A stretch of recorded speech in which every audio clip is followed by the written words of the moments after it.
Hey guys, welcome back to another Revelation and Response Worship Team Devo. But this is really kind of a teaching and something that will help literally everyone. If we all could just figure this out, our lives would be so much better. We would experience so much more peace. What am I talking about? Forgiveness. I'm talking about granting forgiveness to those who have hurt us.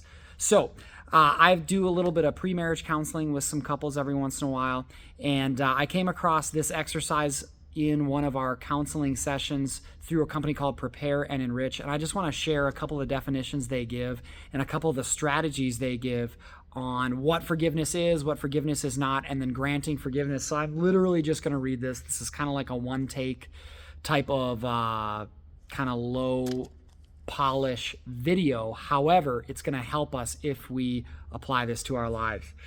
Itchy nose. Okay, so listen to this. What is forgiveness? Forgiveness is the decision or choice to give up the right for vengeance, retribution, and negative thoughts toward an offender in order to be free from anger and resentment. It's giving up our right for vengeance, retribution, or even negative thoughts. Why? To be free. The old saying goes, forgiveness is to set a prisoner free and realize that prisoner is you. You set yourself free whenever you can forgive one another. See, this process promotes healing and restoration of inner peace. Guys, if you don't forgive people, if you hold on to unforgiveness for anybody, it is going to rob you of inner peace. I've actually heard of stories of people's cases of fibromyalgia completely going away once they realized that they had been harboring unforgiveness for years, and they figure out a way through God's grace to forgive somebody who hurt them deeply in the years past, and their fibromyalgia just goes away. That's awesome and crazy. I'm not saying that that's going to happen every time or it's a surefire way, but I'm just telling you there's something that happens, something extremely powerful that happens when you can forgive. So, but let's also talk about what forgiveness is not. It's not forgetting, it's not condoning or perpetuating injustice. Okay? And forgiveness does not always involve reconciliation. Sometimes you have to forgive somebody and that person is kind of so toxic that you're not even going to engage in relationship with them, but you still need to forgive them because it's going to free you up. It's going to give you inner peace. So let me give you 6 steps that they talk about for granting forgiveness. Step number 1, acknowledge your pain and anger.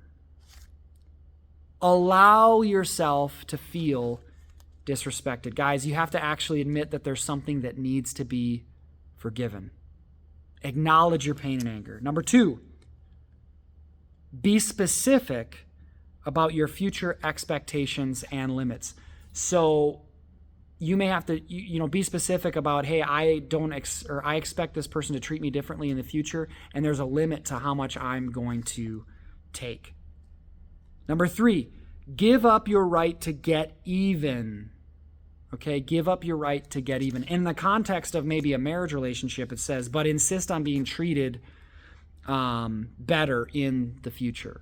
Okay, so you're giving up your right for vengeance, retribution, or even negative thoughts. Next, number 4, let go of blame, resentment, and negativity towards that person. Let go of blame, resentment, and negativity towards that person. Number 5, you can communicate your act of forgiveness to that person, but if this is one of those situations where that person is so toxic that you can't even be around them, you don't need to communicate your act to them, but maybe write it down and perform some sort of act that reminds you that you have forgiven them. And then finally, if this is somebody that you are going to remain in relationship with, you can now work towards reconciliation. There's steps you can do for that. So I hope that this brief explanation and these steps on forgiveness will help each and every one of us pursue forgiveness in our lives, because so much inner peace can be robbed from us if we don't. But we can gain so much inner peace and life, and we can leave behind so much baggage if we pursue a life of forgiveness. Thanks, guys, and we'll see you next time.